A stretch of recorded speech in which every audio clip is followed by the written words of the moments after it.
Good evening. Welcome to the Education and Pupil Services Committee meeting for Tuesday, January 23rd, 2024. Before we call tonight's meeting to order, Dr. McGarry, will you please outline the public participation procedures? Yes, and just for everybody to be aware, we not only provide opportunities tonight, both virtually and in person, but we also send out a communication. We've been doing that for a while now through our Director of Communications, just giving advance notice of these meetings and providing an opportunity to communicate. We, in our policy, ask that individuals who are in person come forward first, provide your name, address, and address a specific item on tonight's agenda. There were two agenda meetings tonight, one for Finance and Operations and one for Education and Pupil Services. We'll go with Education and Pupil Services first this evening, and then we'll follow with Finance and Operations. It's very important that we make a distinction between committee meetings and board meetings, regular board meetings. Tonight is a Q&A, a back and forth question and answer opportunity. So those who are in person, if there's an agenda item that you'd like to question or comment on tonight, you can do so. Come to the microphone, provide your name and address, and then specific item on an agenda you'd like to question or comment on. The co-chairs from the board will either do their best to answer those questions themselves or direct it to the superintendent or the administrators that are running the meeting this evening. We'll do our best to answer those questions. If we can't give you an answer tonight, we will get back to you as soon as we possibly can. Those who are participating virtually, unfortunately, you have to go second. We give, for people in person first crack at talking to us. You can participate virtually by providing a question or a comment to 610-789-7200, extension 2000. Again, provide your name, address, and the specific agenda and item on an agenda you'd like to comment or question.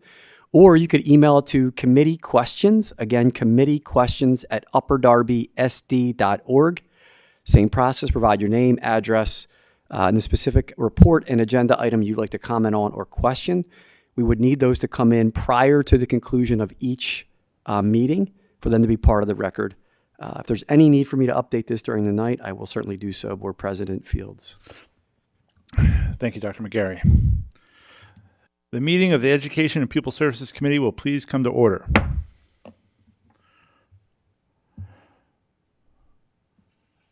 I would like to note that all board members previously polled tonight are still present, plus an extra. The district posted this evening's agenda to board docs at least 24 hours prior to the commencement of this meeting. Is there a motion to approve that previously posted agenda? So moved. Second. Are there any amendments to offer? There are none. Okay. The agenda has been moved and seconded. All those in favor, please say aye. Aye. Aye. Those opposed, please say I oppose. Those abstaining, please say I abstain. The motion is carried. I will now turn over the Education and Pupil Services Committee agenda to co-chairs, Ward Savage, Miss Brittany Williams. Miss Brittany Williams, you can start with the introductions. Dr. Kelly and Mr. Marshallek, please begin an overview of your agenda items for this evening. Absolutely. Good evening, everyone. Tonight we have four items on our agenda, followed by some policies. So the first item is the adoption of planned instruction, and Mr. James Finch will be presenting a new elective for the high school. The second item, and that will require board action. The second item is a district attendance review, and Dr. Yerson will join us with a presentation of the district attendance data.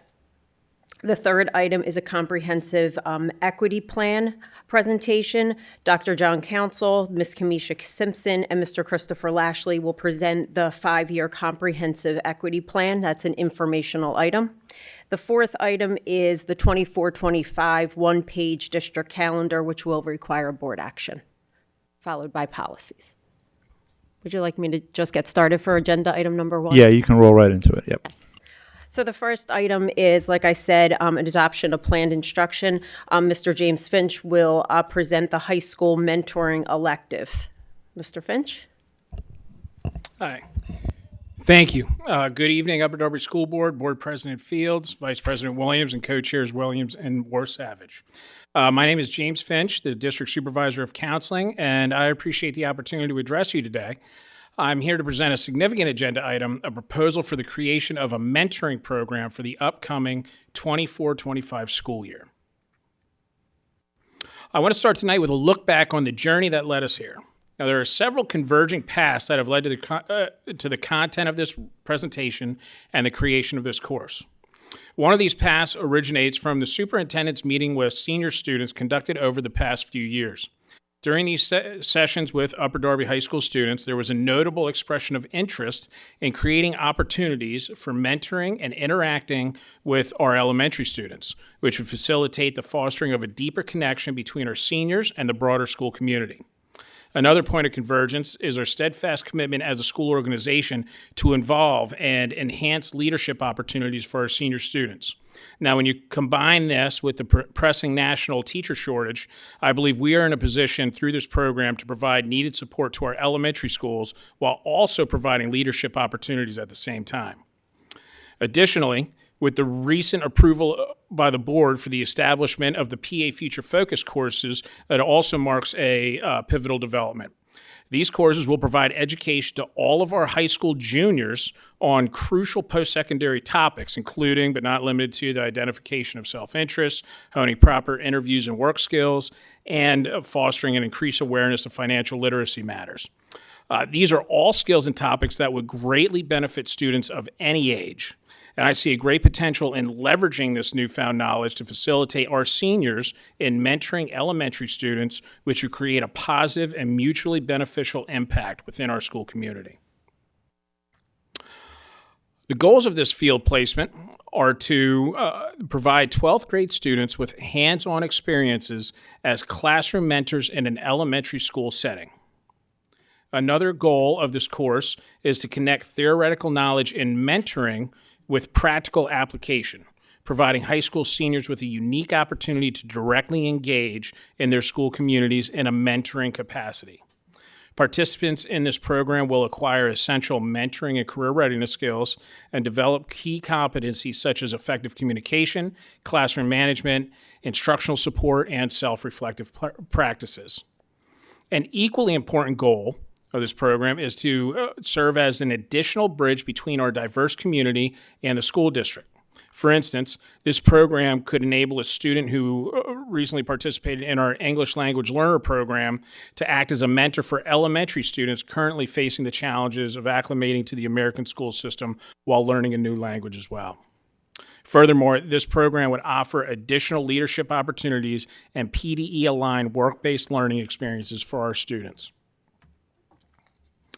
Now, shifting our focus to the mentor eligibility and application process, I previously mentioned the recently approved PA Future Focus course series by the school board, which emphasized the wealth of knowledge students will gain from those courses. All students completing this course will be eligible for the mentoring program. Currently, in the ongoing spring semester pilot, there are approximately 100 juniors who would be eligible for this course next year. As a reminder, starting next school year, all juniors will take the Future Focus course, making them eligible for a mentoring placement opportunity in their senior year. Eligible students must have met or be projected to meet graduation requirements before starting their mentoring placement.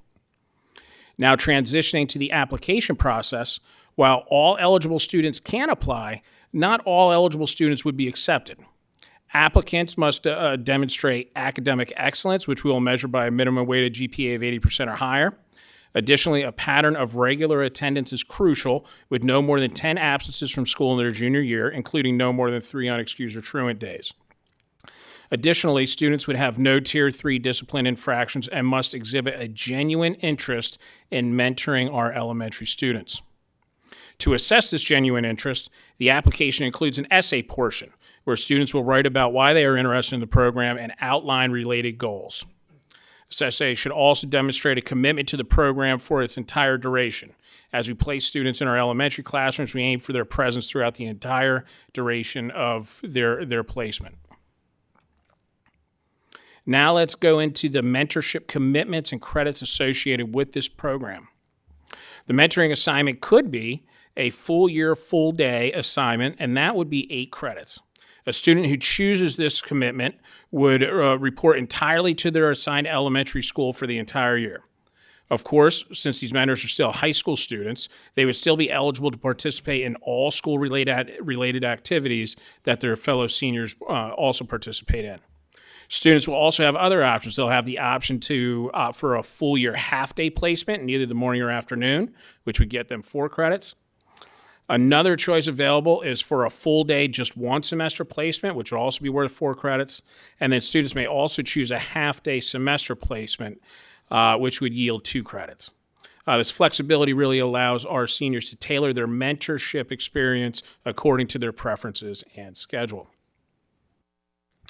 Now that we've covered the eligibility and application process as well as the commitments and credits, let's discuss what the experience would look like for our mentors. During the first year of school, mentors would participate in an orientation week dedicated to training our mentors and equipping them with the necessary tools before they engage with students in our classrooms. Throughout this week, mentors would undergo training on various critical topics, including safety, security, and Act 126, which addresses child abuse recognition and reporting. Mentors would also receive training in best practices and strategies related to trauma-informed care, instructional techniques, and culturally responsive practices. Within this orientation week, students will be informed of their assigned elementary classrooms and will have the opportunity to meet with their respective elementary classroom teachers. Each mentor would also be paired with an Upper Darby High School staff advisor who will offer weekly consultations, ensuring ongoing professional development and training throughout the mentoring assignment. Depending on the student's chosen post-secondary pathway, the program also opens doors to job shadowing and career mentoring opportunities. For instance, if a student expresses interest in careers beyond teaching, such as counseling, social work, or nursing, the school will collaborate to facilitate job shadowing or career mentoring experiences tailored to that student's aspirations. Furthermore, students will maintain continuous communication with their hosting teachers, actively seeking feedback and collaborating to evaluate and enhance the program. This approach would ensure a dynamic and evolving mentoring experience that aligns with the student's educational and career goals.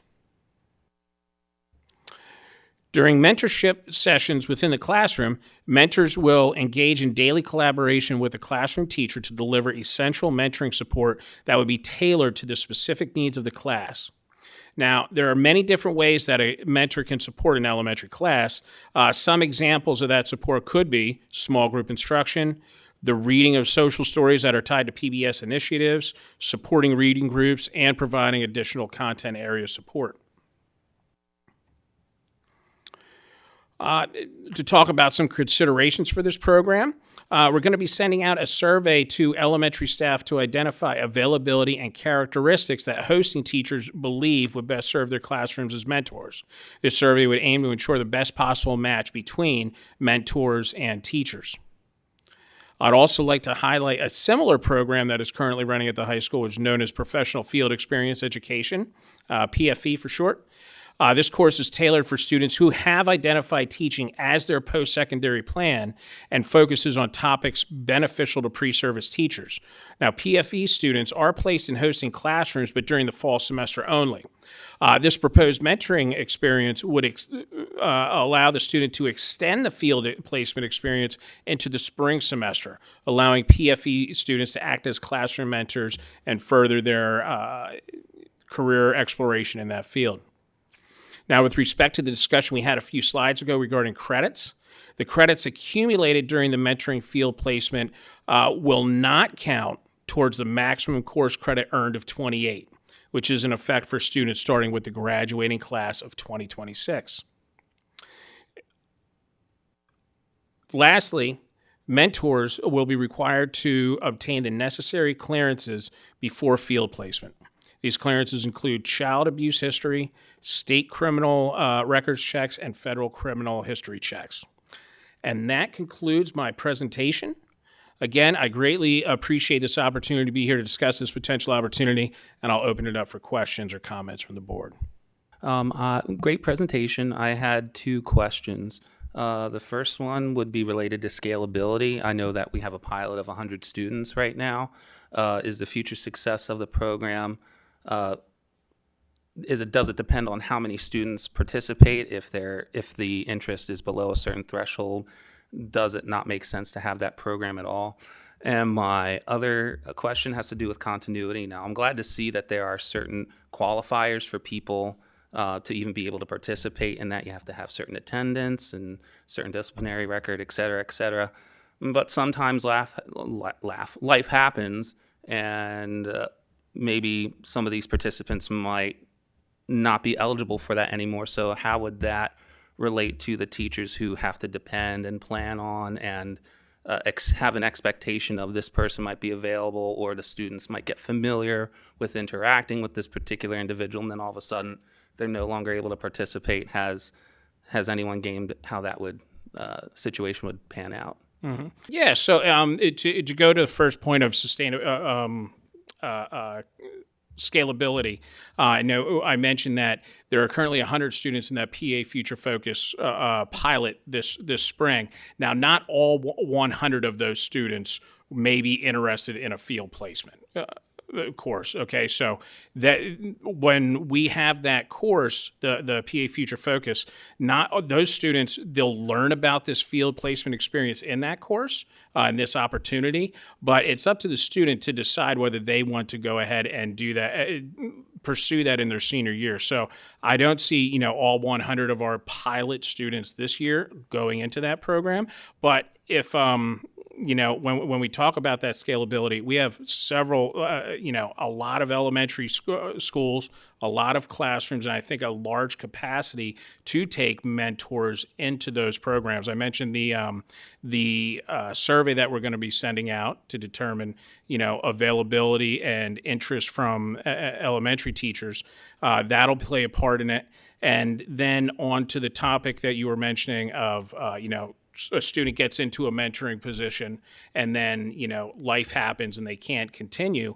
We have, currently in that professional field experience education, there are, every once in a while that happens as well. And what we have to do is really take that on a case-by-case basis and handle that individually. In the application process, there is going to be an essay that'll, the students will have to talk about their commitment to this program, and we will only be accepting students who are, really committed and interested in a mentoring program. And with that being said, I hope that will cut down on the number of students who would enter the program, start it, and then want to, discontinue it later. Thank you very much. I just want to thank you for your creativity in this program. I know the PFE experience is a very coveted experience by many of our students, and I think this really gives them an opportunity to see what they might be interested in before they commit to, because the PFE is a commitment. I know a lot of students think they might like something, but then maybe through this experience, the mentoring experience, they'll be able to see if they really like it, or if they want to explore another avenue. I think that I hope that our teachers will get excited about this. Another face in the classroom obviously adds variety. It's also work for them. So for teachers who do select it, I appreciate your commitment to the students. Your job, you teach every profession there is. So thank you to the teachers listening, and I hope you get excited about this program. I think I know a lot of kids often go on to secondary school and they don't even really know what they want to do. So I like that there's other opportunities beyond just teaching and the medical professions, the social work and the other things that you mentioned. I think that's excellent, so that they don't really waste their time in their post-secondary or their secondary education. Thank you. Thank you.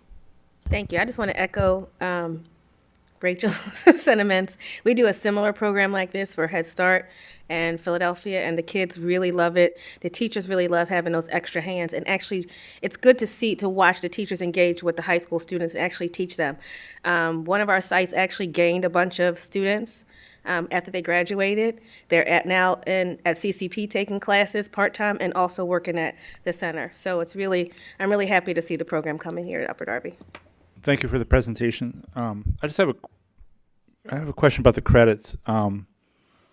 So full year, full day, 8 credits. So I guess obviously towards high school graduation, I don't see where there'd be college credit in there. And this would be, what's the profile of the kind of student that comes into this, you would expect to come into this program? I guess I look at it and I think the kind of person that would be interested in this program, they would probably have enough credits to graduate, wouldn't they? Oh yeah. So the in order to do this program, you would have to be at your graduation, your 21 credits. Okay. So the we talk about like the 8 credits, the 4 credits, the 2 credit options.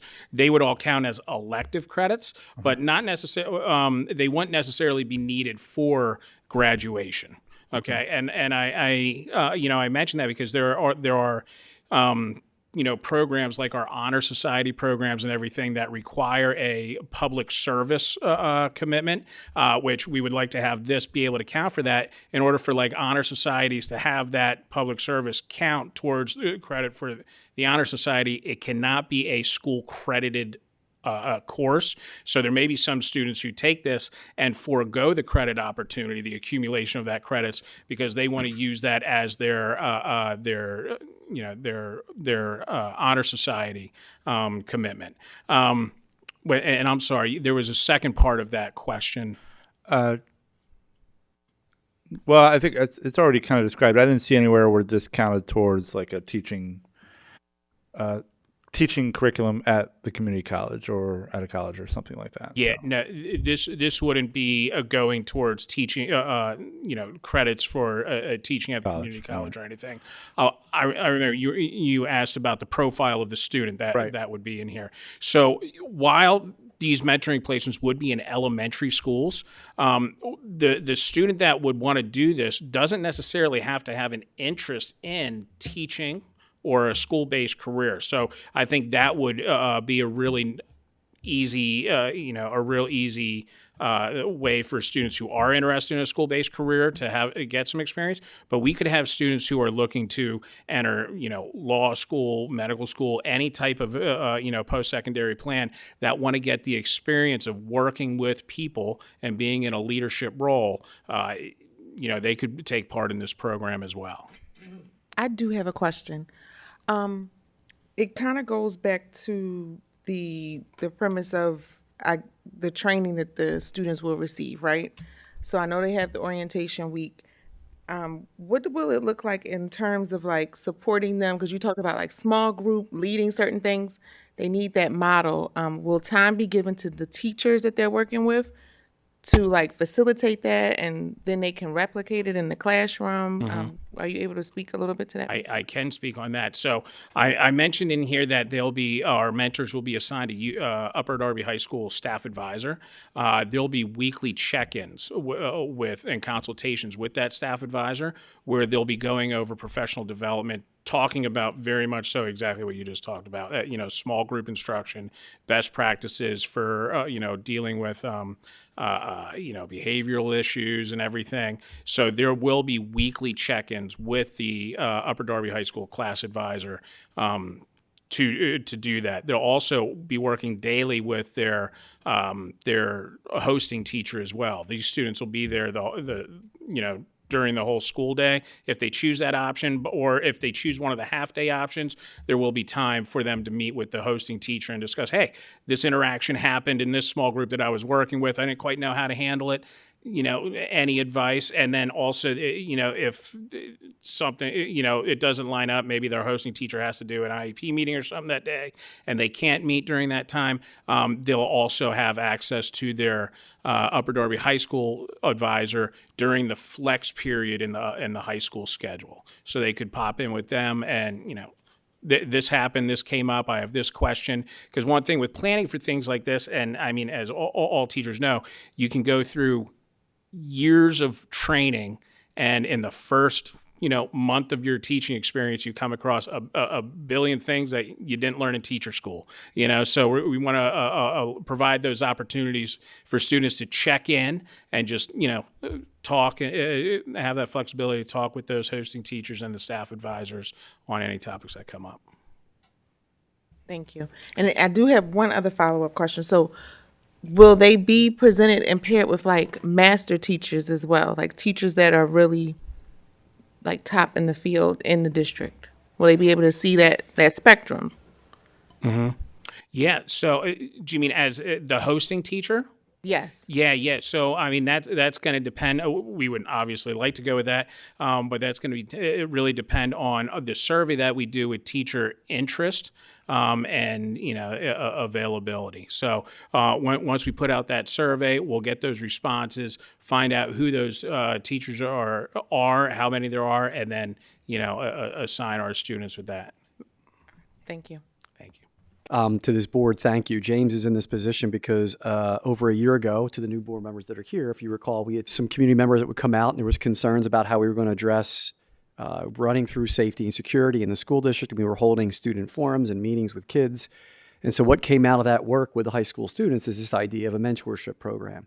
And in order to develop that mentorship program, the board provided us with an opportunity to bring Mr. Finch, who also has helped schedule Port Darby High School, which is a very serious task, into this position and overseeing and help guide the guidance counselors at the secondary level. And part of this was developing this course getting to this moment. So this was a response of a lot of hard work over a period of time that our kids actually brought to us as something that we should try to put in place here in the school district.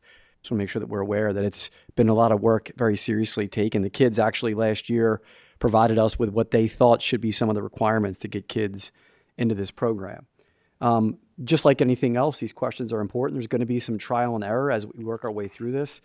I know that, Mr. Finch probably doesn't want to answer the question the way that I will this way, but we have to have more master teachers, right, in the school district. And unfortunately, I see this as being an opportunity maybe to keep people that are new in the profession, be able to take a breath and feel like, okay, I have another set of hands or eyes and ears in the classroom with me to help, so that we have had a lot of teachers, and a lot of statistics show 3 to 5 years in, there's a burnout factor. So I think this could help in that area. Obviously, to your point, Ms. Williams, we would like to have this really aligned with that master teacher piece to help these kids, encourage them to become teachers.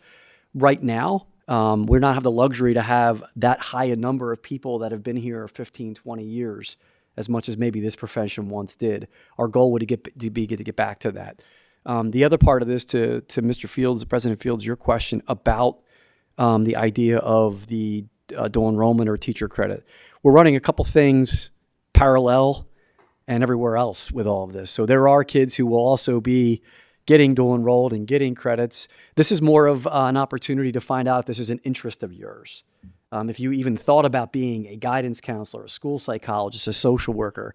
So in our first year, we're focusing on elementary school teachers. The next role would be shadowing a psychologist that we're a school psychologist that we're shy on. Maybe a speech and language pathologist that you never thought would be an option, which we all know we can't find. An EL teacher, right? The EL teacher part of this, the English learners, that I use acronyms, I'm sorry. The part that we're running into is we need more EL teachers. And so in speaking with our high school kids last year who speak multiple languages, we thought, why not ask if they'd be willing to go down to our elementary schools, bridge that gap, help in the classroom, because we can't find qualified EL teachers right now. So this is like a multifaceted approach. I think James did an excellent job tonight, and I'm not an easy critic. I think he did a really good job putting this together with the team and the administrators that brought this forward. It's going to take a lot of time. We have to be patient. To Board Member Warsavage's question, what will the attrition be? I think we're going to have our highs and lows working our way through this, but if we're dedicated to it, I think in the long run it'll help the profession. But I appreciate where you guys are going with this, and I think it's a great opportunity following through what we talked about a year ago to getting to this to happen. And I think now the state is saying you should have mentorship programs is a big deal. So good work for you guys. Thank you. Are there any additional comments? Okay, thank you, Mr. Finch. Thank you. The second item on the agenda for this evening is the district attendance review, which is an informational item. Dr. Brian Yerson is joining us with this presentation. Good evening, Dr. McGarry, Board President Fields, Vice President Williams, Board of School Directors, community members, staff, administrators, and students. My name is Brian Yerson, and I'm the Director of Pupil Services for the school district. Tonight, we'll be reviewing attendance information pre versus post-pandemic. The agenda for this meeting, or for this presentation, is to review definitions concerning attendance, to look at our attendance data, some causes of chronic absenteeism, and strategies that we are implementing to improve attendance. To give you an overview of how attendance is defined, we will start by discussing the definition of average daily attendance. Average daily attendance is the number of students who attend school compared to the total number of enrolled students. For example, if a school has 100 students and 5 are absent on a particular day, the school would have an average daily attendance rate of 95%. Our schools use this data to see trends in attendance and to celebrate and motivate our kids. The next definition to review is slightly more complicated. It is what is known as regular attendance. The state of Pennsylvania uses regular attendance to determine what percentage of students are chronically absent. Chronic absenteeism is when a student misses more than 10% of the school year. To determine a school's regular attendance rate, you take the number of students who are not chronically absent and divide that by the total student population of the school. The only caveat to this is that in order for students to be included in this calculation, a student must be enrolled in the district for 90 or more school days during that school year. So this example, if we have 100 students in our school and all students have been enrolled for more than 90 days, if 85 of these students are not chronically absent and 15 of these students are, then we would have a regular attendance rate of 85%. The last definition that I have is for like school districts for this presentation. So for like school districts, we took districts in counties surrounding Philadelphia whose economically disadvantaged populations are in excess of 50% of their total student population.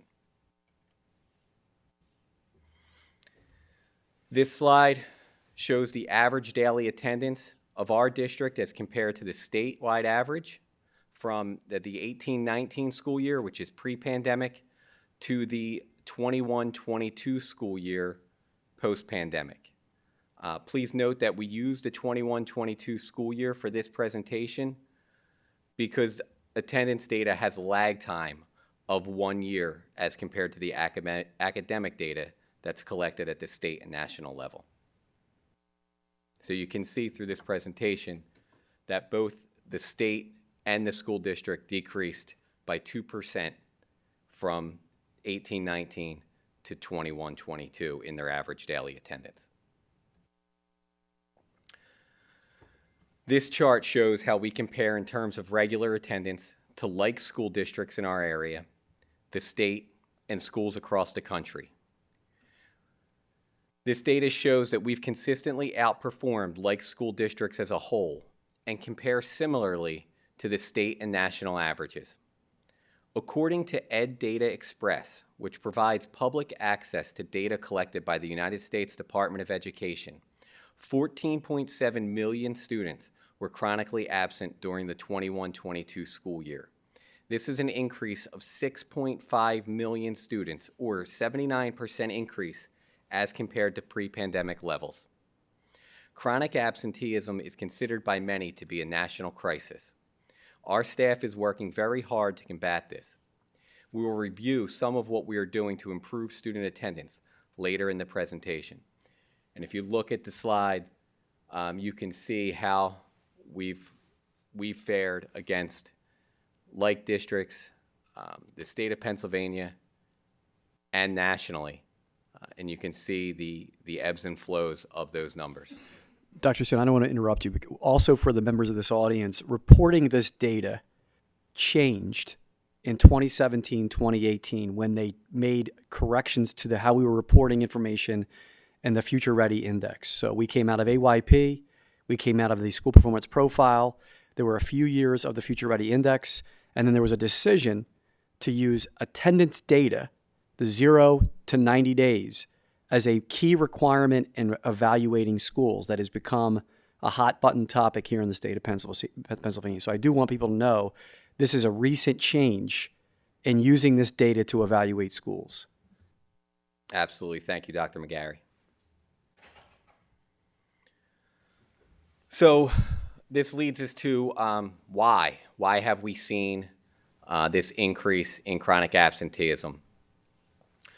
So this nonprofit whose vision is for students of all backgrounds and circumstances to attend school regularly, engage in learning, and thrive is called Attendance Works. Attendance Works has looked into the reasons for the why behind the increase in chronic absenteeism, and since post-pandemic, and this is what they've come up with. Outbreaks of COVID-19 and the subsequent mandated days students must not attend school have led to an increase in student absenteeism. Loss of a caretaker or another loved one. Staffing shortages that bring with it challenges for students to really feel a connection with their classrooms. Student anxiety. A decrease in students' abilities to connect with peers, and students are struggling to keep up with their learning. In the Upper Darby School District, we're doing the following things to work to improve our student attendance and improve chronic absenteeism. Each building in our district has a weekly attendance meeting. In these meetings, key players from our teams look at student data, ensure we're following our attendance procedures, and discuss specific students and determine targeted strategies to improve student attendance. We've provided professional development for these teams, specifically our counselors and social workers, to have time to work together to review resources and develop plans to support student attendance.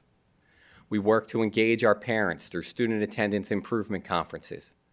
We connect with parents via email, phone calls, and letters about attendance in various languages.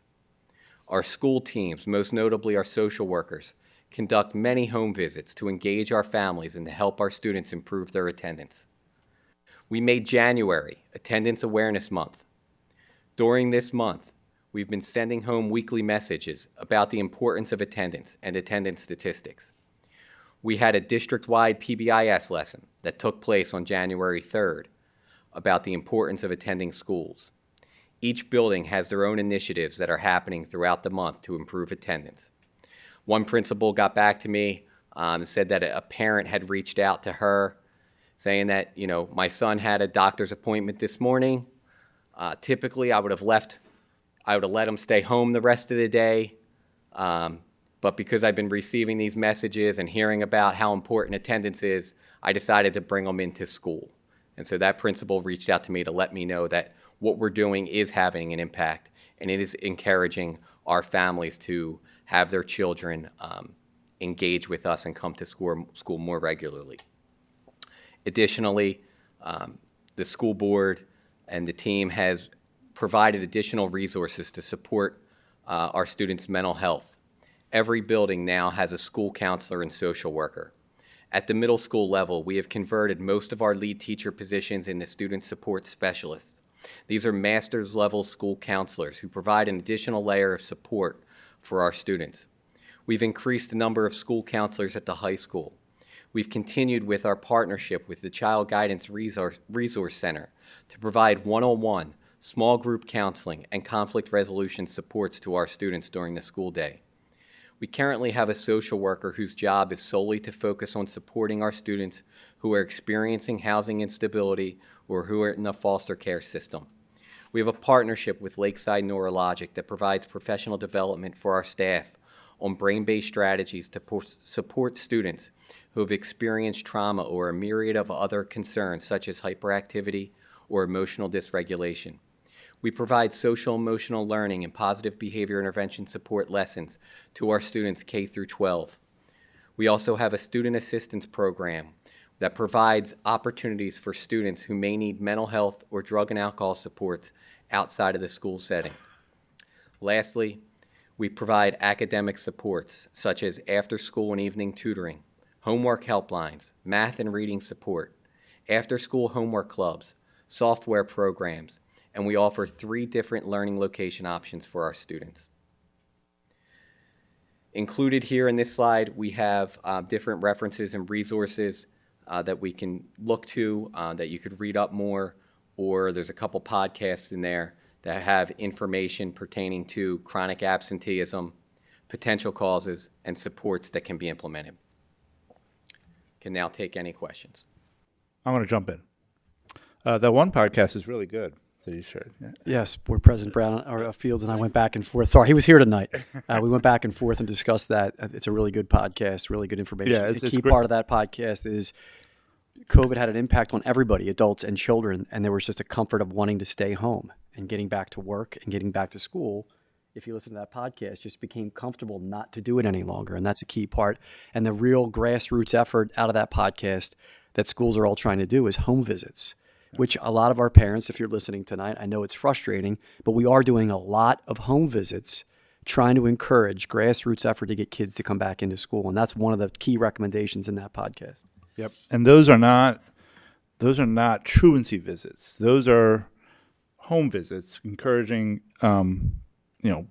parents to pay attention to the schedule and make sure the kids get to school. It kind of reminds me of when I was a good bit younger, the Visiting Nurses Association that went out to moms all moms, newborn babies, and just did a level set of where they were, what their situation was, and stuff like that. And it captures a lot when you have that kind of face-to-face situation. And the other thing that I was going to mention was, one of the things the pandemic did is it just kind of, before that, people, going to school, like you couldn't miss school, you showed up to school, school's mandatory, it was a law across the land. And then during that, people were like, or not, it just kind of became optional, right? And it's a strange little thing. That's something we're having to grow away from.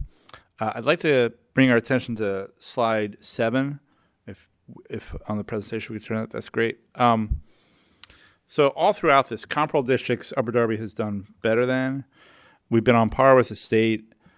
21, 22 is tough all over the place, and sure, I would love Upper Darby to be a little bit better in the state there, but I can't ask us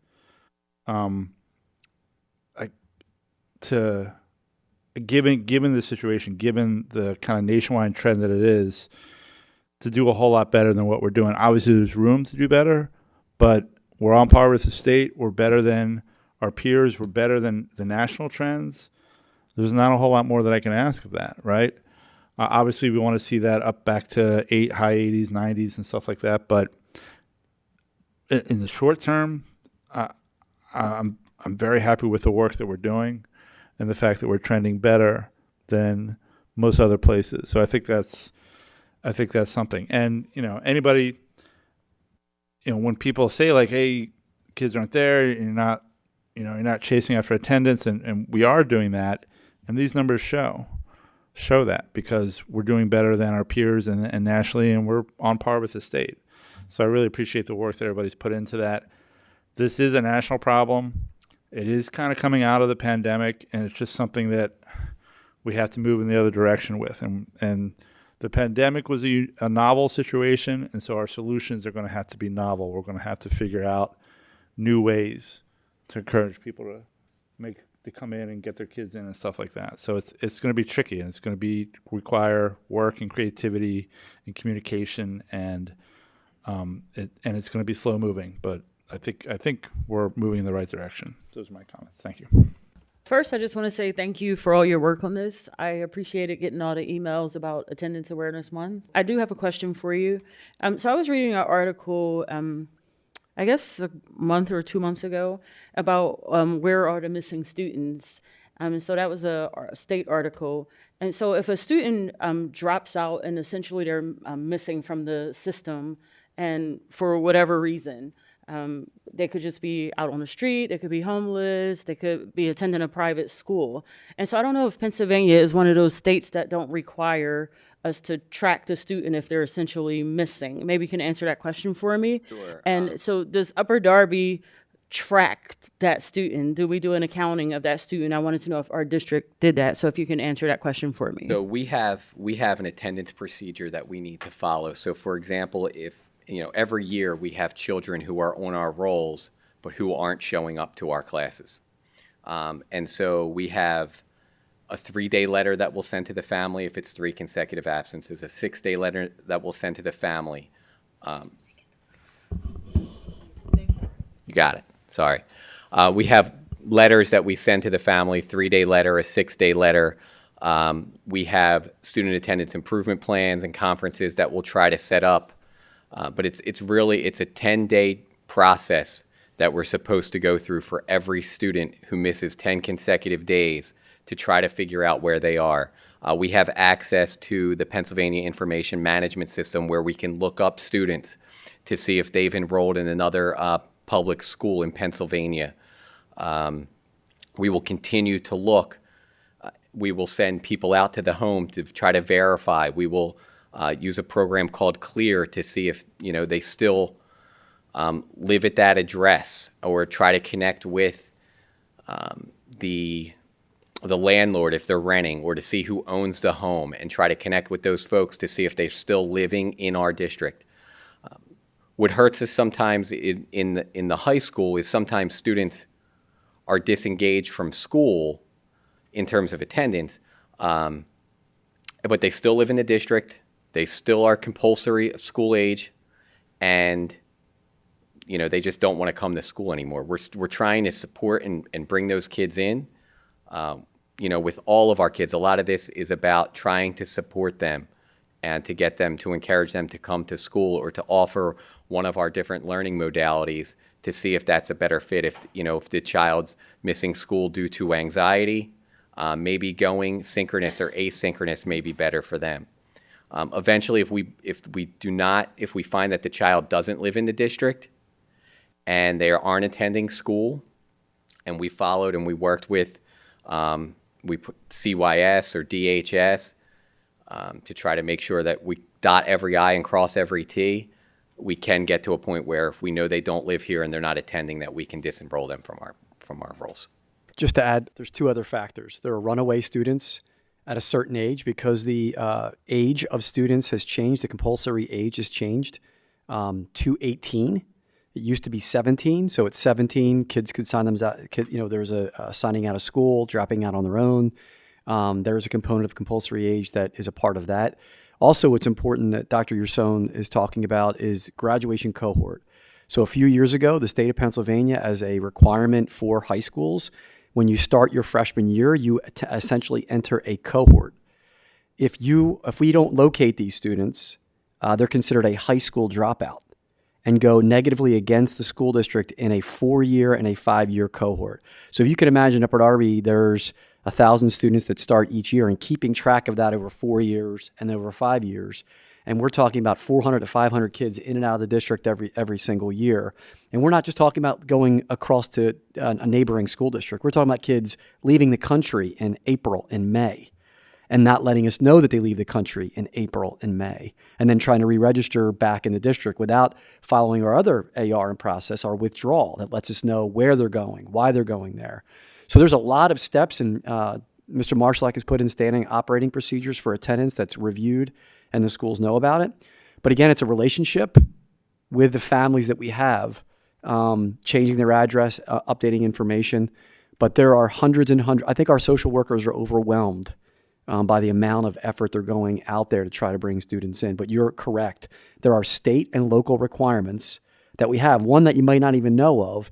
If a non-public school student residing in Upper Darby is not attending their private or parochial school, we are contacted to try to investigate and find out where they are as a public school as well. Right. So I'm familiar with the truant process. I just wanted to know what we were doing for the tracking beyond that. I know about the letters, but I just wanted to know what we were doing as far as tracking as a district, because a lot of students go unaccounted for, and we don't know once they leave our schools where they enrolled. Because if the parent is not letting us know, if they don't do that withdrawal letter, or if they withdraw, where are they going after they leave there? And so then these kids are just kind of out there. Well, in the school code recently, I forget, and our solicitor, Mr. Berman, can maybe correct me, but there was an updated policy in school code on release of records and a timeline to release records from one school district to the other. So while we don't necessarily always get a withdrawal, So the Secure ID list, we're running a PA Secure. Every student has a Pennsylvania Secure ID, as I'm sure you know as a teacher. If they leave the state, that doesn't do us any good, which happens. So what we have to do is find the release of records to share information. That's often another way that we track and find out where they are or not going to school. If they are in our community, right, or a runaway, we can't release them from our records. We can't drop them, and it's hard to get them to come back to school as well. But there are multiple trackings of these students in the community and when they leave our schools. I only know this because I did this in Philly too, and I'm sure you guys have the same procedure where a school district or another school can't pick up that child until the other school has made contact and dropped the child, correct? Wow. To my knowledge, that answer is a no. Students can enter and withdraw. What they'll do is, actually, my understanding of the school code is within 3 to 5 days of registering in that school and they have the proof of residency, then the records request should come. Where we struggle, I think, to your point too, Deborah, is getting records back from other places. When they transfer to us, if we ask for release of records, we can't deny somebody entering our school if they meet the registration requirements just because we don't know where they were. Where we get the information is within the 3 to 5 days of getting them into our buildings, a 10-day release of records.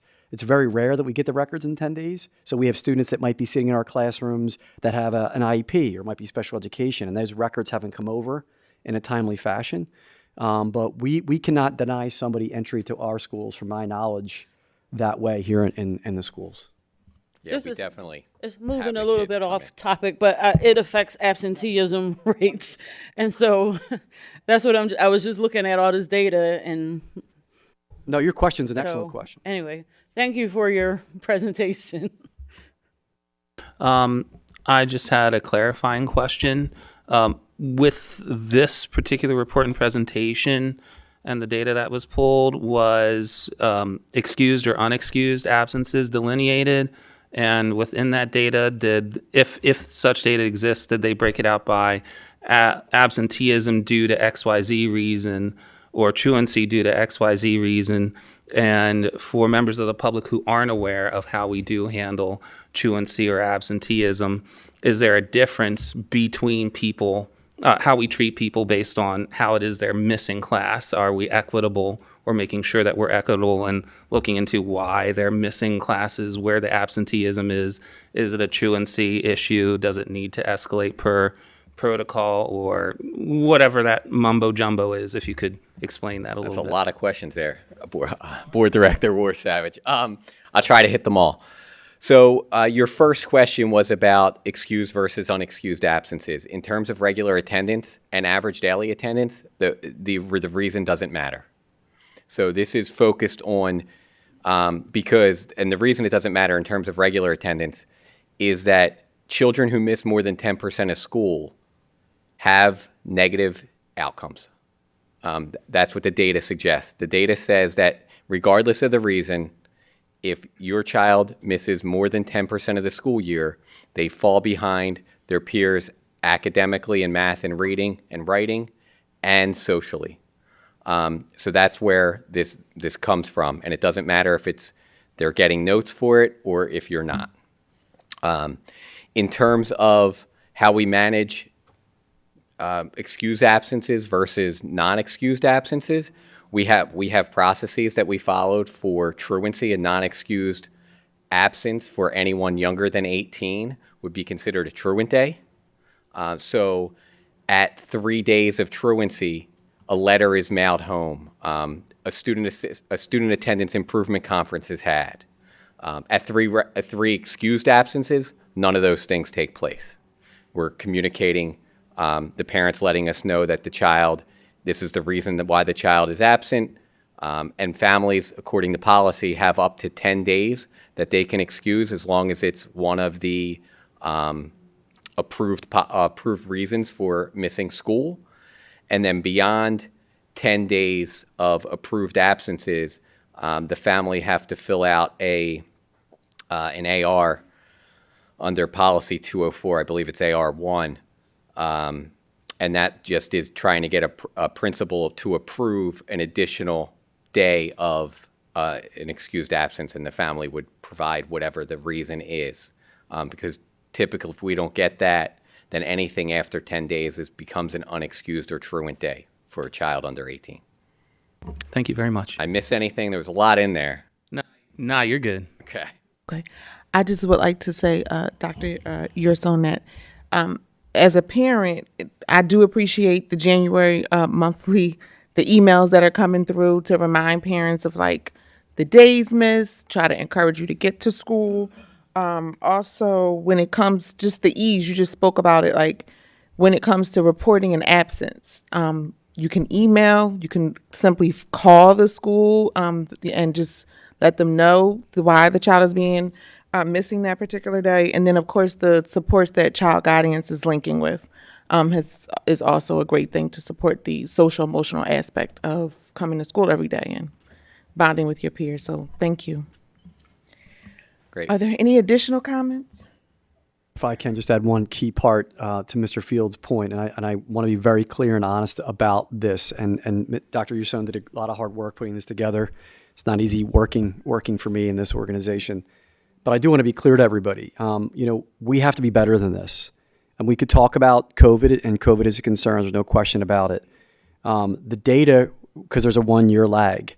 We are looking at this. When this first came out in 2017-18, Dr. Kelly and Dr. Manfred came into my office, and I was very concerned about this being a measure evaluating schools. In the podcast that Board President Fields and I talked about, there are other school communities, and I don't want to turn this into a debate that's out there with other folks who may not agree with what I'm about to say, but Board Member Warsavage, you talked about equity. Other school communities don't report it the way that we're reporting it either, right? So this idea that in some school communities there's waiving or a different understanding of what is acceptable in attendance, we're not doing that, right? We're following the process and procedures. And if you listen to the podcast, you'll find out that there's inconsistency in the data, and the data is more skewed towards impoverished schools and underfunded schools. And that's why we're taking it as seriously as we are. I do want to let you know that there's a year lag. But right now, our data, our attendance, as far as the regular attendance is concerned, is concerning. We're doing a lot of effort, but we don't anticipate it going up as it lags each year. We're trying to fix that. I also want to point out that there's a common trend. I went back because I'm anticipating this being something that will come in later to the board or to me. It's the schedule. It's the school schedule. Remember, this wasn't reported previous to 2017, 2018. But in looking back at that data, the 0 to 90 concept, as I'll refer to it, the percentages are similar over time. So there isn't a direct correlation that the schedule has had that impact either way, to anyone that's out there. We definitely know that COVID has an impact on this. And we definitely know that the data, now that we're looking back each year, because it's a year lag, right? Next year's data will be the last year's information. We're concerned that we have to put a lot of effort into getting the kids into school. And this board has done an awesome job getting us guidance counselors in our elementary schools and social workers, which allowing us to move that lead teacher into those positions, as Dr. Yerson pointed out, is a huge help, being able to work on that in our team. And also a shout out to central registration. Dr. Yerson and Mr. Marshallak work with Mr. Monahan and the investigators. We're short about 2 investigators, I think, Brian, right now. Going out and checking on home visits and stuff like that. But there's a total team effort to Vice President Deborah Williams, your comment, which is a great one. Where do these kids go and how do we track that? It's a big deal. It does relate directly to attendance. It was a good point that you brought up, so I appreciate that. So Brian, good job. I do want to make everybody aware that we are concerned with the data and the data trends, and we're doing everything we can to fix it. We're not going to hide from those facts. I know we've been used and abused by some reporters, taking liberty with what the facts are, and we choose to do our conversations in a professional forum, and that's why we did it here tonight. Okay.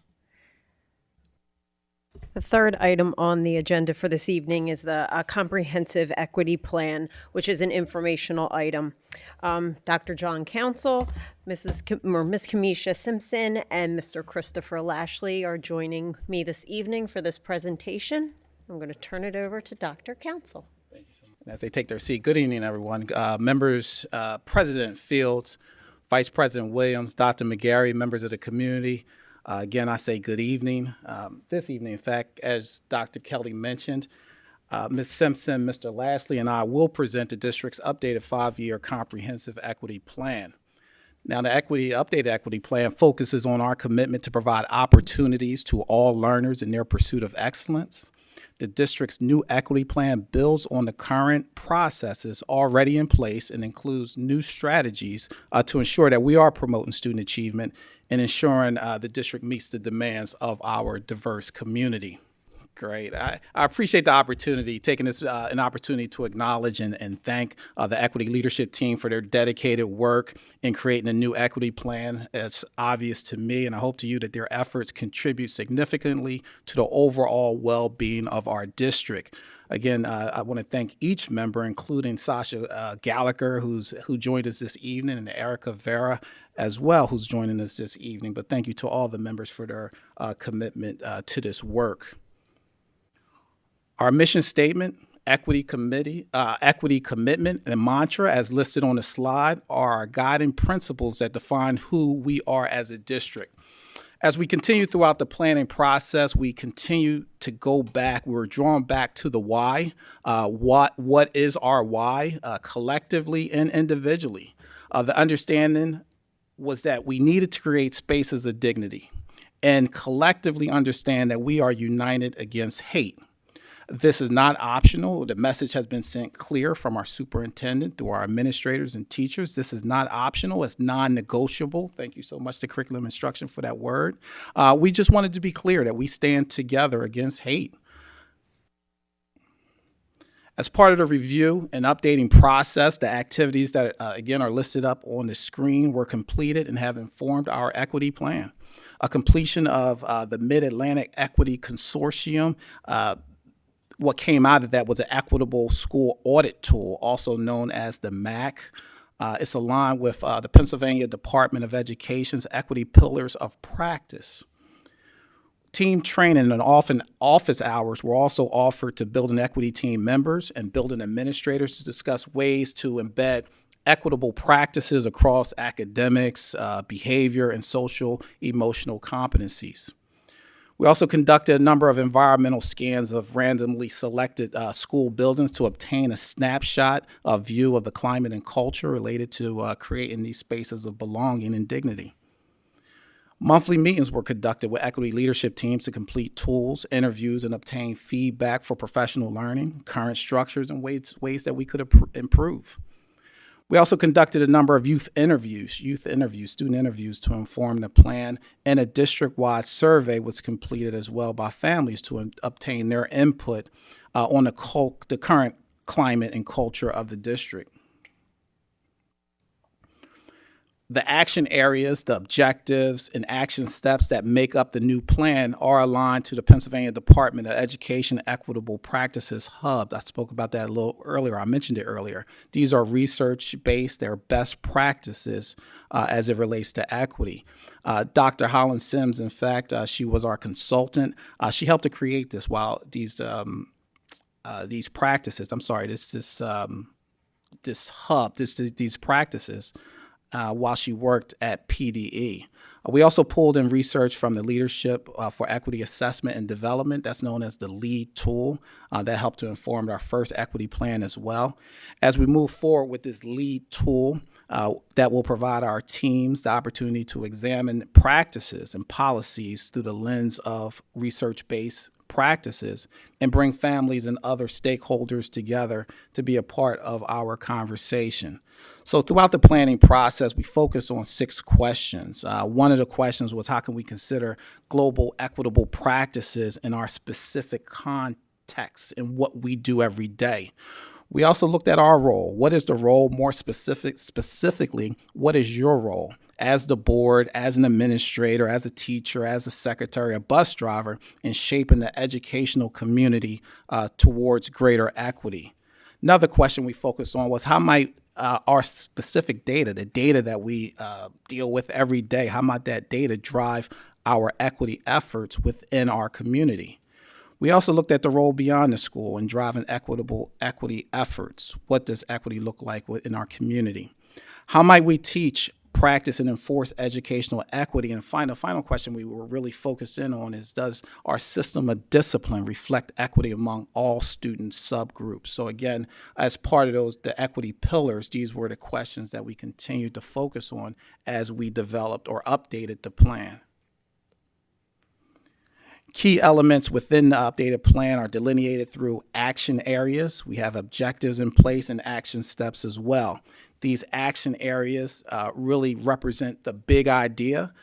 They include actionable equity and inclusion practices, community and family engagement, self-awareness and professional growth, and recruitment and retention of diverse personnel. Now, Chris Lashley will provide a review of the focus of our focus as it relates to action areas 1 and 2, followed by Kamisha Simpson, who will provide a review of action areas 3 and 4. Chris? Thank you so much, Dr. Council, and good evening. So action area 1 is going to focus on actionable equity, inclusion, and belonging practices. 4 objectives look to drive this focus home. So first and foremost, the district is committed to cultivating a team dedicated with shared responsibilities, ensuring both support and evaluation of district equity goals. Upper Darby School District is proactively implementing a systemic approach for monitoring, accountability, and follow-up measures, aimed at addressing and narrowing these disparities comprehensively, as well as eliminating discrimination that impedes or denies access. Upholding this commitment at a foundational level, the Upper Darby School District will maintain a board policy explicitly designed to wholeheartedly embrace the enacting of a comprehensive equity plan. On the next slide, you'll see our action steps are focusing on District Equity Leadership Team and our Build an Equity Leadership Team, which currently meets several times throughout the school year to discuss current building needs, to professionally develop themselves, and lastly, to turn around that training to their building colleagues. Our next action step looks to develop dedicated subcommittees, which will be the cornerstone of our strategy. These subcommittees will represent crucial areas such as self-awareness and professional growth, collaborative community and family engagement, and retention and recruitment of diverse personnel, which will ensure that diverse voices actively contribute to shaping our equity initiatives. Importantly, they apply the guidance and feedback received from the District Equity Leadership Team to influence building level practices. This dynamic interaction ensures that insights from the building level and their communities actively shape and refine our overarching equity strategies, fostering a collaborative environment for success. Now, if we look at action area 2, we see that it focuses on collaborative community and family engagement. Our objectives show us we will strive to foster and create collaborations with community organizations to meet the ever-changing needs of our students. In order to best meet those needs, effective communication methods to help distribute information to families and community partners can positively contribute to the school district's educational initiatives at home and beyond the classroom. We recognize the significance of partnerships with community organizations as dynamic resources to address the diverse needs of our students. And on the last slide, you will see our action steps are centered on establishing and maintaining partnerships that focus on trauma-informed care, future educator development, and student equity workshops. We will also continue to conduct research on new communication vehicles to better communicate with our families in an effort to help inform the community on all district information. This holistic strategy aims to create a school district where community partnerships, clear communication, and active family engagement collectively contribute to a thriving and inclusive educational community. I will now yield the microphone to my colleague, Ms. Kamisha Simpson, to cover areas 3 and 4. Thank you, Mr. Lashley, and good evening.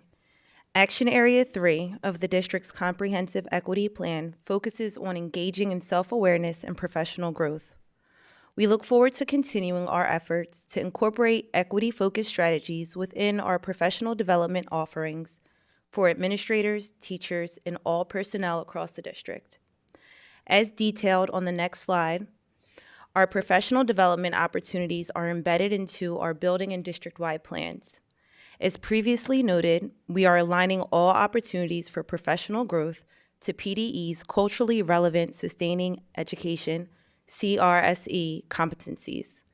This year, our team had the opportunity to develop and facilitate trainings during new teacher induction and orientation, during our building-based equity team developments, and during administrator trainings focused upon CRSE and equitable practices.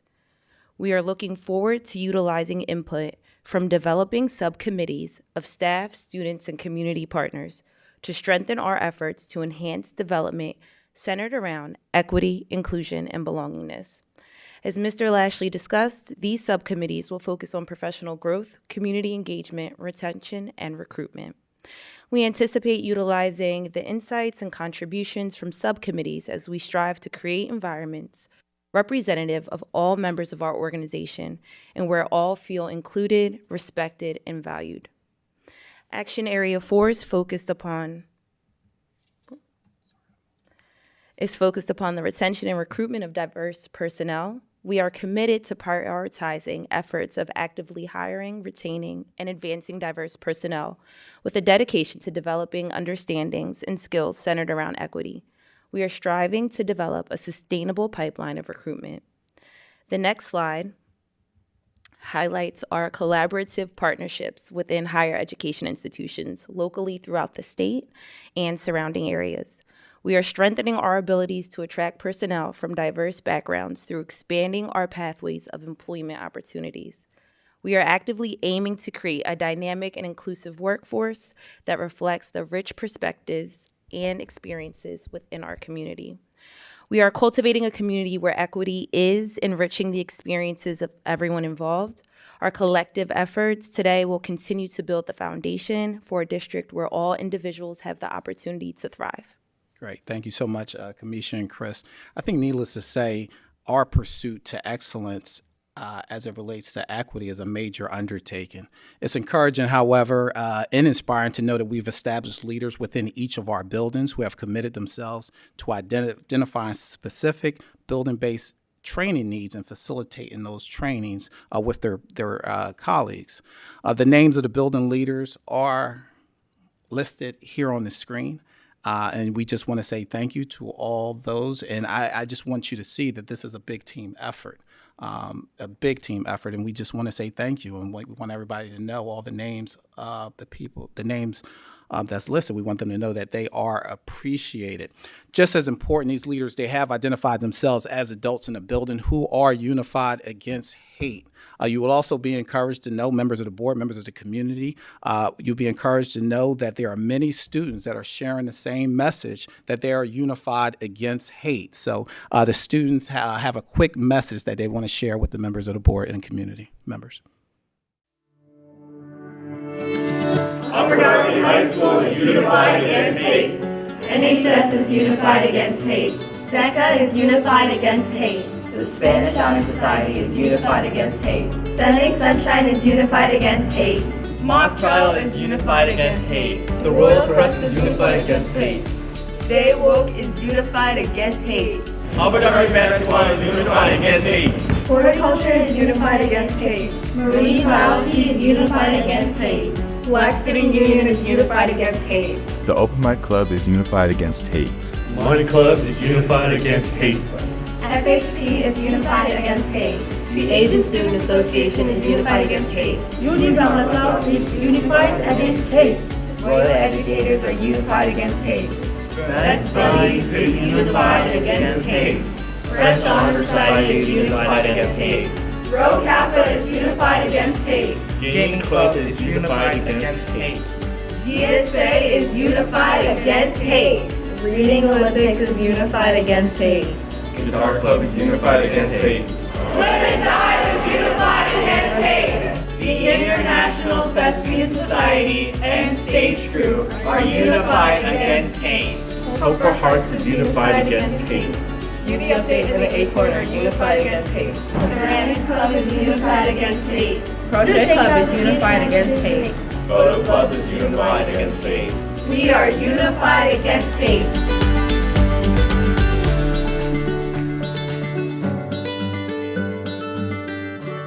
We want the message to be clear. Thank you so much. We'll take any questions that you may have. First off, great presentation. And that little video at the end was a great cross-section of the different clubs that we have here and the diversity within each of them. So that was just awesome to see. My question actually comes from slides 9 and 10. I'm not sure if anyone from the administration can clarify, but particularly on slide 9, this reminds me a lot of whatever the initiative, I forget what it was called. The Upper Darby Rising. Upper Darby Rising, a lot of that, some hallmarks of that come through in that. And I remember, at least from my perspective, how difficult at times it was to first get that up off the ground. And then secondly, the consistency and the availability of participants. And also on slide 10, we go on to mention that we're going to have memberships, community memberships with an MOU and the partner regarding the nature of the relationship, et cetera, et cetera. So my question is, are there lessons learned from Upper Darby Rising that are being applied to what we're talking about in slide 9? And in slide 10, does the equity team have in mind any particular organizations, or have they been contacted by community stakeholders who've said, sign me up, in not so many words, I want to continue to be a voice for you guys in this initiative? I know there's a lot to unpack in that. Yeah, so and I know Dr. McGarry want to jump in as well. A lot of lessons learned to be learned, of course. But we thought that our efforts was well received at sometimes more so than others. But we are going to continue to be active in the community. Businesses have agreed to, are looking forward to us continuing our efforts to support their businesses and activities that's going on throughout the community. So we will continue to be in the community as we were with Upper Darby Rising, attending different events. As you know, we attended different church events, business events throughout the community during that time, and we will continue to be active in doing such. If I could just add, awesome job, Kamisha, Chris, and Dr. Council. Kamisha has had a lot of back and forths. She's very serious about this and getting the right kind of people, and she's challenged me as a superintendent to say, do we have a consultant, and where do we go, and who's the best to do this work? And I think to answer your question about Upper Darby Rising, and I'm going to always be who I am, there's a risk associated with the good people doing good work, divisive versus a sense of belonging. And we have worked hard about, this is about bringing people together, not dividing communities. And we're not shying away. We're going to keep doing this work where other communities and other places are dropping this work and dropping these conversations. And there's two ways of looking at it. One way is there's a divisiveness that you want to pit people against each other. And in our situation, we're looking to bring people together. What are the common interests? So Upper Darby Rising, we learned a lot. I'm going to say I learned a lot about reaching out. Who do we get involved? What are their motives? What are the motives of people that are getting involved in some of this work? Our other hope is that when we do this new, we're going to bring that back, by the way. We're going to move on that again. Our hope is that in the township, with some stability, that after we initially launched that, there was maybe some hesitation, that I'm hoping that maybe a current leader in the township will agree to work with us on that. I know that I have some local groups. State Representative Curry last year led some initiatives in the community on safe corridors, and in that we made some connections where there'll be some people who would want to join on that conversation. Out of that, however, we did learn about community partnerships and literacy. So last year, and the year before, we ran workshops on job fairs and getting jobs and signing people up, and Chris and John and Kamisha carried that responsibility. And Dr. Kelly and her team were focused on literacy. So out of Upper Darby Rising, we will continue to work on promoting literacy and helping the community that way. The key work that we got out of that from Penn was we are just another member at the table, not the only table leading it. So the key to this work is still going to be bringing people together, unifying people, and not just only being the school district doing it, but we are the ones trying to push for that. And so we did learn a lot. So I appreciate you bringing that up. And we're going to keep trying to push on that effort to do this work. But the board, again, is showing their commitment. You've got 3 individuals, strong leaders up there. Chris works on with the children in the school district. Kamisha stepping into a new role as of January 22nd. Working with staff, and she'll be leading the district teams. And John and Kamisha will also be going out to recruit and retain and help in evaluations. It's a whole process. How do we keep teachers here, support them? How do we recruit them? And how do we work with our kids? So that's what this work is really about. I'd like to say great presentation, and I really look forward to the district being able to leverage the resources that have been developed to date and that will be developed moving forward. to really make this a core element of the district. Thank you. Thank you. I just wanted to acknowledge the immense effort that has gone in the previous 5 years to bring the comprehensive equity plan to fruition starting 5 years ago. And we did that sort of with the skeleton crew with some consultants.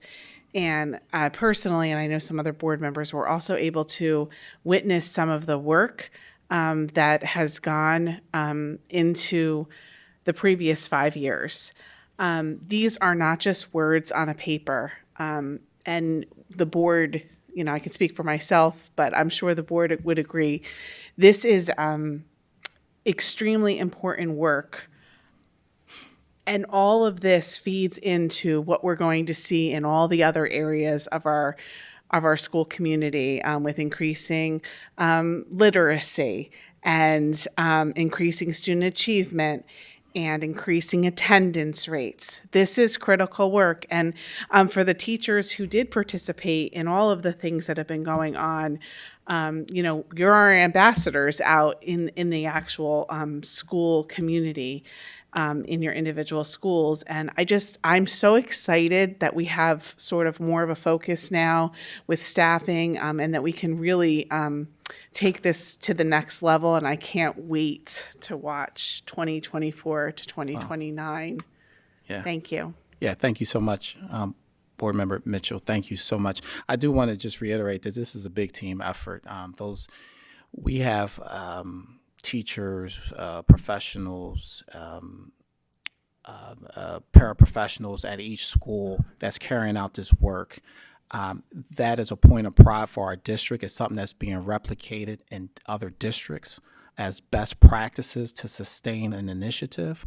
So we just want to say thank you to all those who have committed themselves to this work and how important this is. And thank you so much to the board members that's here, the ones who were a part of the original process as parents, the Miss Dawes, the Miss Currys, who were parents at the time. We just thank them for their commitment and your commitment to seeing this work to continuing. And as well, thank you to our administrators. We talk often that to be an administrator in this district, you have to be committed to this work. And those are questions that we asked during the interview process. So we're very serious about carrying this forward. Our superintendent is as well. We're committed to this work, and we say thank you again for your support. I just would like to, I do have one question myself. Could you guys just speak a little bit to like the training piece, the professional development? What are some of the topics that teachers kind of go through? All right, good evening, good evening. So a lot of our training when it comes to the building equity teams, we're rolling out various different things of how to approach biases. So almost how to interact. So if you hear something, how to stop it, how to disrupt it, how to educate, and then how to help a student or another staff member be able to be more sensitive when it comes to interacting with other folks, when it comes to sensitive topics of things that might hurt or might, discriminate against you. That was one piece. We also dive into the equity versus equality piece, where we like to kind of show that image of the bicycle versus the baseball game, if you're familiar. And you'll see that baseball game with the fence, and then you'll see those three individuals that have the equality at the same box, but that one student has the perfect view, that one student is above the view, but that one student that was just too short can't see over it. And we want to kind of teach the teachers how to turn it around in their buildings to focus on that bicycle. How can we get on that bicycle? How can we give somebody who's a little taller that larger bicycle? That person's a little smaller, give them that bicycle so they can be able to be effective in the areas and be able to ride and enjoy with their friends. Same thing with the educational system. How can we give those students what they need? Then those teachers then turn around that training in their building, and they're allowed to craft their professional development in a little bit of different way to make it more impactful to their building because they know their building need. So they're able to turn it around there. So those are just a couple different topics that we do. Yeah. Thank you so much. Board member, well, I just want to add to that.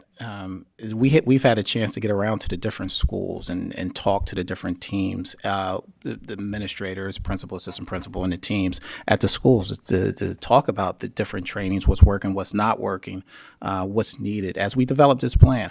And even to today, and one of the things things that we're seeing that's consistent across the board is how is a need, a tool for how to respond to bigotry, to injustice, to stereotypes, whether it's student to student, how do we teach students, what are the tools, or how do we teach adults to respond to those type of injustices and different stereotypes. So we do have a tool in place that by the end of the year, we want everybody to say the same thing. The way that I respond is that I interrupt it, I question it, I echo it, and then I educate.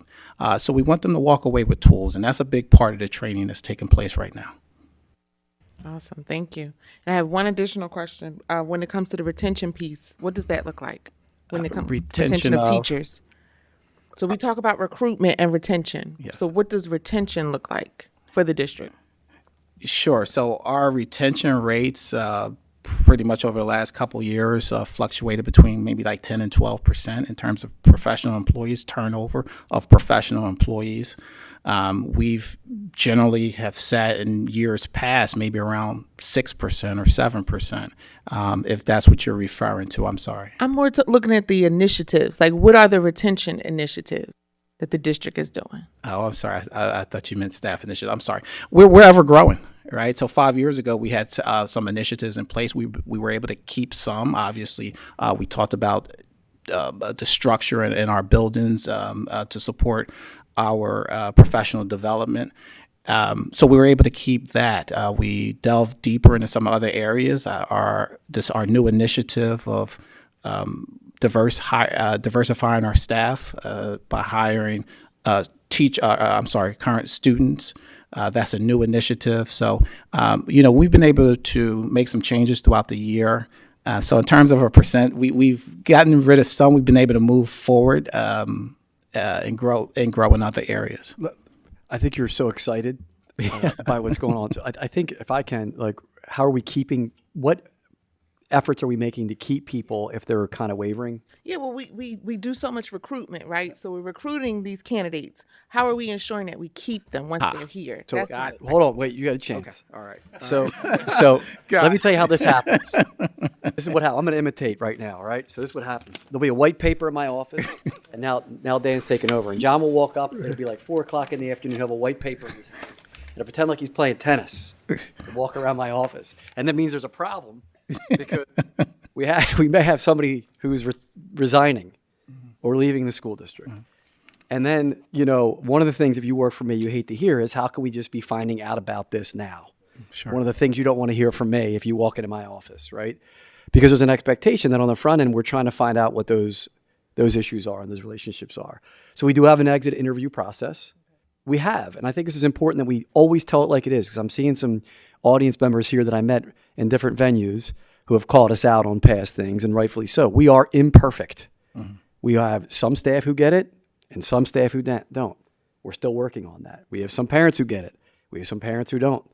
And we have some administrators who didn't get it in the past, and they might not be here any longer because they didn't get it in the past. And so it's a constant conversation of relationships of finding out what the issues are.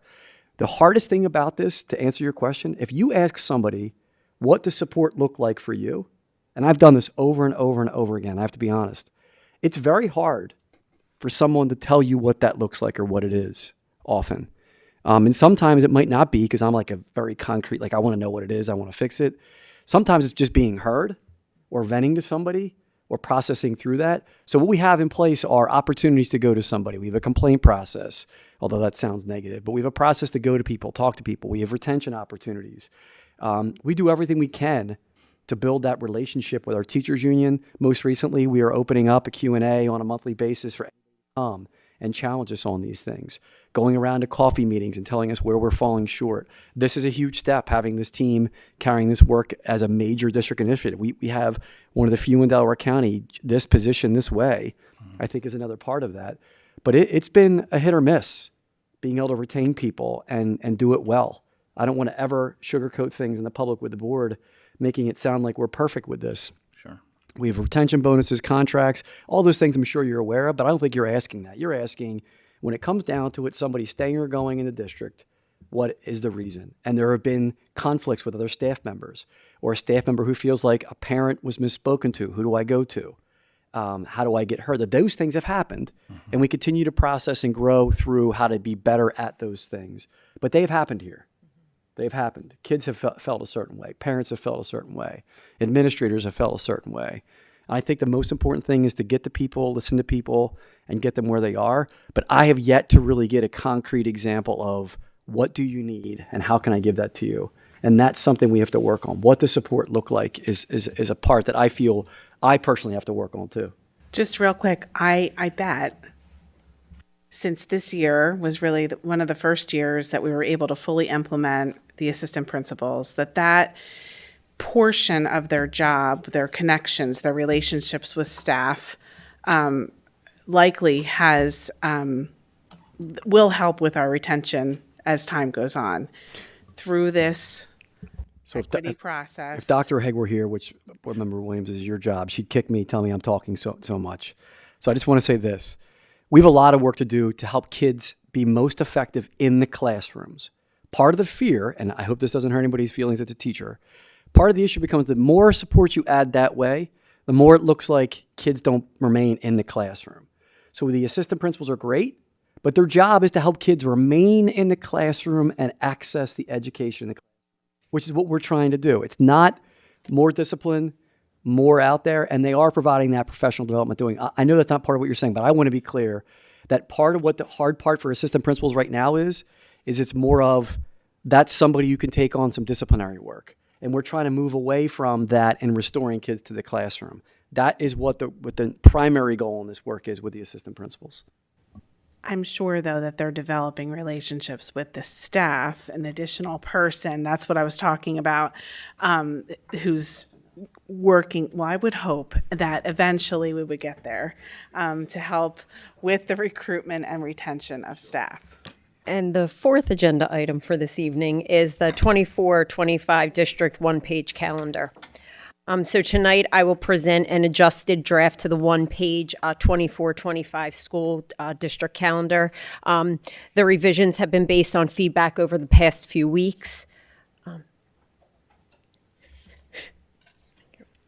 And the agenda that we will follow this evening is the same agenda from our December committee meeting when Dr. McGarry and I presented the first draft of the one-page calendar. So again, I'll quickly review what goes into developing the calendar. I'll review now the first day of school for staff and students, PD days, early dismissals, breaks, state assessment dates, and emergency closing information. Very similar, if not exact, to the December presentation.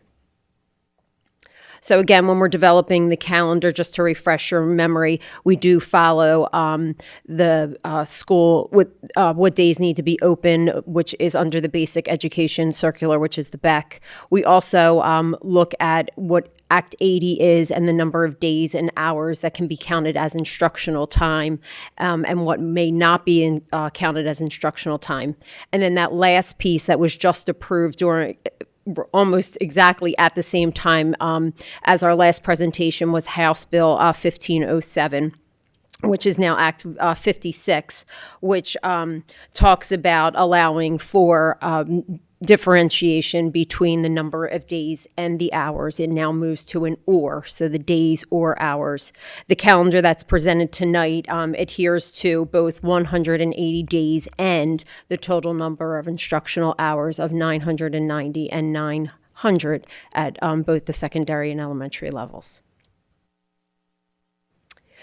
The important district dates, the first day of school would not change for the teachers or the students. So the first day for students would be August 26th of 24. The professional development dates have not changed in this calendar. The only date that is tentative is the May 20th date, which is that primary election date that falls in May, that may move to April, just depending upon guidance. The date of graduation will be proposed as Tuesday, June 10th, 2025, with the last school day of Wednesday, June 11th, 2025, which would be an early dismissal for students in grades K through 11, and the last teacher day being that same day where teachers would have the opportunity to check out after the students leave for the day. Thank you. Additional dates that are of importance are the early dismissal dates. There have been no changes to those dates. The fall conference dates, there were no changes there either on this calendar.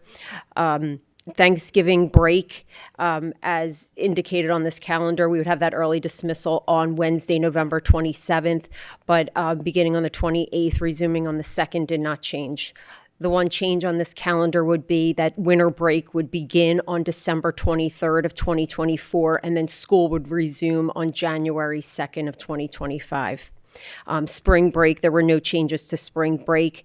We would continue with April 14th to April 21st of 2025.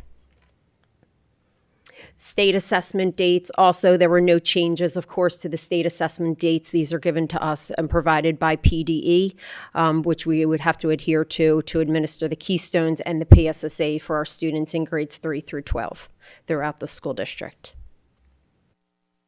And then our emergency closing information, which we have taken advantage of a few times this past week. We would communicate using our district communication protocols for any weather conditions that we would need to. We would watch for any fall of hours and the days, and then we would use a flexible instructional day like we did last week if we needed to provide that additional instruction for our students on one of those days. And that is the draft of the new one-page calendar with that minor change to December 23rd. Are there any questions to this calendar? Thank you so much. I just had two clarifying questions, if you don't mind. The first one is, I guess it also harkens back to the presentation that we just had on the equity team. Does the administration and the equity team, well, they're one and the same to me, see an opportunity with how this calendar is going to work to accentuate those culturally and religiously sensitive days in the ways that we were hoping to basically open up the conversations about how we celebrate culture, seeing as how there might not be opportunities for people to have off those days. And that translates into my second part of the question. My understanding is that we do have a longstanding school policy that does allow for students to take off to express their faith or religious freedom or whatever that looks like. Can anyone direct the community to where they can get information on that policy if they have to exercise it? So the first piece, so yes, we will be doing, we will be educating our students, of course, on any religious holidays. We will be working with the Director of Communication and posting it on websites. We're going to have a page on our calendar that is going to show the holidays and an explanation of what the holiday or the celebration would include so that students are learning, and we'll also be transferring that into the classroom as well. The other piece of that is, I forget what you said to me. Sorry. Can anyone on the administration attendant. direct the community to the policy that says if they feel they need to express their religious faith for any reason, they can excuse their child? Yes, and that has been a part of the policy, and it has been a part of what we, it tells parents on how they can tell the administration before that their child is going to be out of school, and that would be an excused absence for children. And just a follow-up question to that, also going back to another presentation we had this evening about attendance and things like that, does the administration or has the administration ever seen or anticipate excused or unexcused absences due to people having to exercise their faith past the amount of days that the law might deem unacceptable, that you miss that amount? Like, I don't know if a religion that during the school year would have you miss 10 days at any given point in time or at one time. Like, what would that situation look like? Does it even exist? I'm not aware if it exists. We can definitely look into it. I know that Mr. Lambert and I were looking at the attendance on specific days, but we didn't see any that ranged for more than a 10-day or even a 2-day period of time. But we did look at past attendance on religious days for our students. Thank you very much. If I could just follow up, because I think you asked a specific question too about policy. Policy 204 is attendance. There are related ARs in that it lists in the policy itself what are excused absences, what are acceptable as excused absences. So policy 204 for the families that are here, or Member Warsavage, to your question.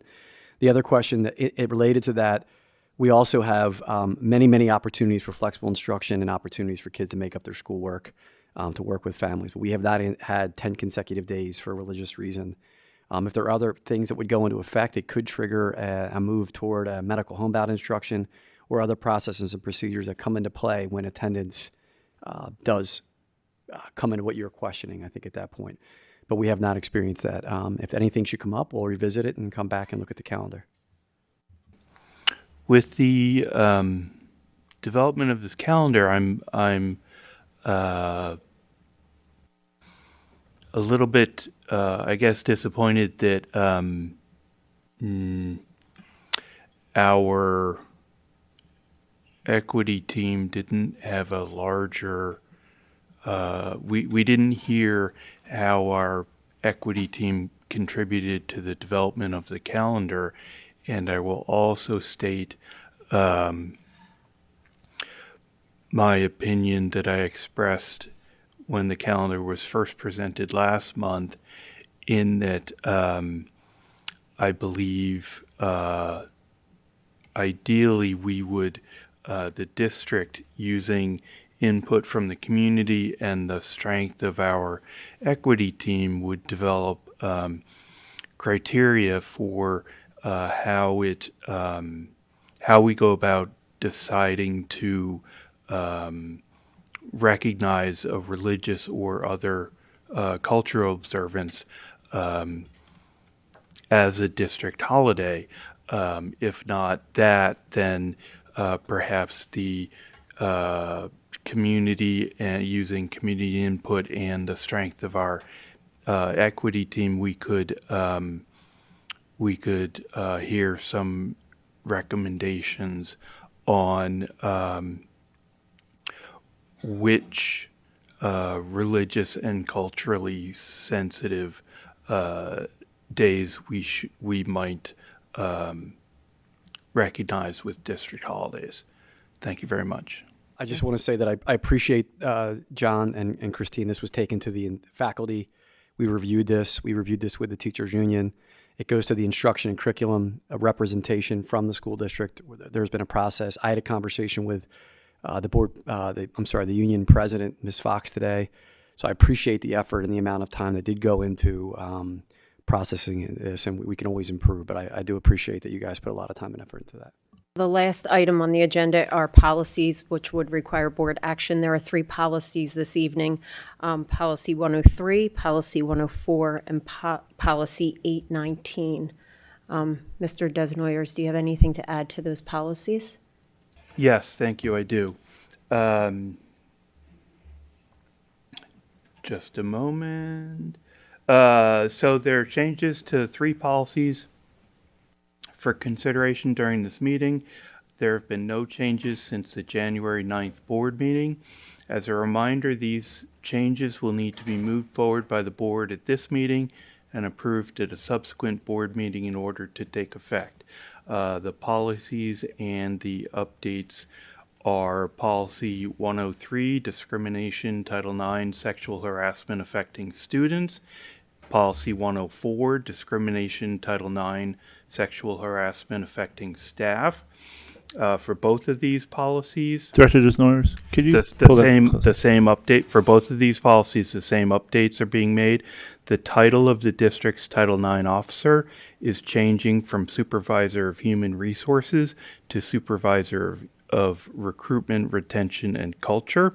In addition, the district's official address is being updated due to the administration moving to this building from Aronimink.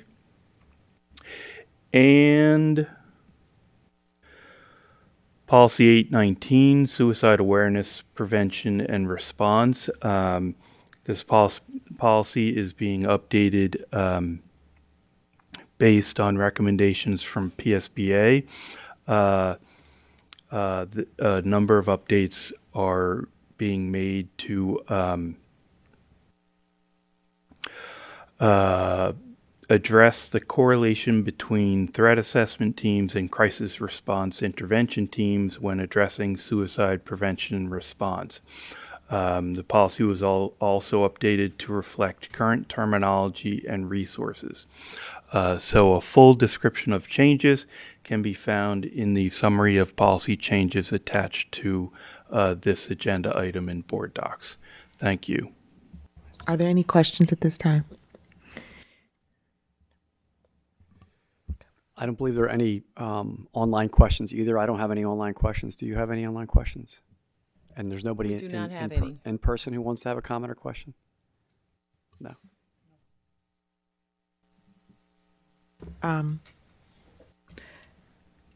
Dr. Kelly, would you just mind reviewing the agenda items presented just one more time this evening? Absolutely. So the first item was the adoption of the planned instruction, was the high school mentoring elective that Mr. James Finch provided, explaining the high school mentoring elective that would require board action to move forward for a February vote.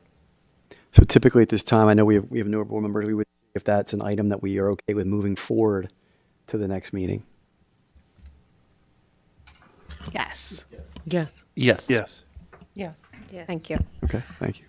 The second item was the district attendance review, which was an informational item. Dr. Brian Yersone presented the district data. He reviewed definitions. He reviewed data that was provided at a national level, district level, state level, and that was an informational item. The third item was the comprehensive equity plan that Dr. Council, Ms. Simpson, and Mr. Lashley presented, which was the 5-year equity plan that we reviewed, or that they reviewed, key elements of the equity plan, including professional development, family and community engagement, self-awareness, and professional growth. Again, an informational item. And then the last item was the 24-25 District 1-page calendar, which I presented with the revised draft to this calendar after receiving feedback. Thank you. That would require board action at the February meeting. Are we okay with moving forward with that? Yes. Yes. Yes. And then policy for board action. Are we okay with moving forward with that as well? Yes. Yes. Yes. Thank you. Thank you so much, Director Brittany Williams. First time on deck. All right. A motion is order for an adjournment of the Education and Pupil Services Committee meeting. So moved. Second. This meeting is adjourned.